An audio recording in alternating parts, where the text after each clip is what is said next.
Was I wrong about Daud Kim? Some of you might have seen the response that I made to Daud Kim's video about building a masjid in South Korea. And then a few hours ago, I saw this comment.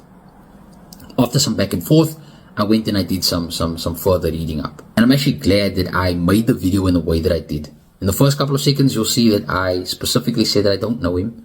But from what I saw on his TikTok feed, he seems like he was a good person. And I made the dua that the project does become successful. And I said, for the sake of Allah. Because at the end of the day, whatever the intentions are behind it is not as important as the fact that it could be a house of Allah that people could benefit from. Also, that was the reason why I responded to the video in the first place. As a South African Muslim living in South Korea, an Islamic community is important to me. And so I responded to it because I thought maybe I could add some value and maybe make it a little bit educational so that people back at home can learn about what Islam is like in this country, where it's at and where it's going. And I've also been very intentional in the past, never to make any videos about any specific TikTokers, never mentioning anybody's names. And the reason I've done that in the past is because I don't want to be part of any fitna. I do not want to create any fitna.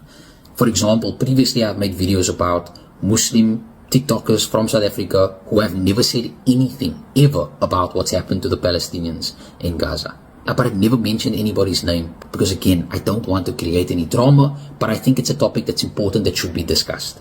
Anyway, long story short, what have I learned from the experience of making this video? Number one, I think the important thing is when I looked through some of the information, I saw what was very clearly wrong, and those things cannot be defended. But at the same time, I also saw claims about him being a fake Muslim and just doing this for clout and blah, blah, blah, blah, blah. The truth is we can't speak for what's in somebody's heart. We can't speak for the intentions.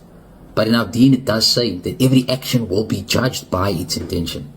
So if that is the case, then he will face it on the day of judgment.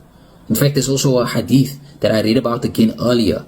Do you know the first three people who will be thrown in the fire of Jahannam is a martyr, a scholar of deen, and a rich person.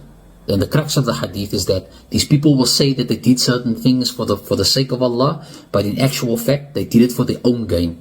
And for that reason, they will face some very harsh consequences.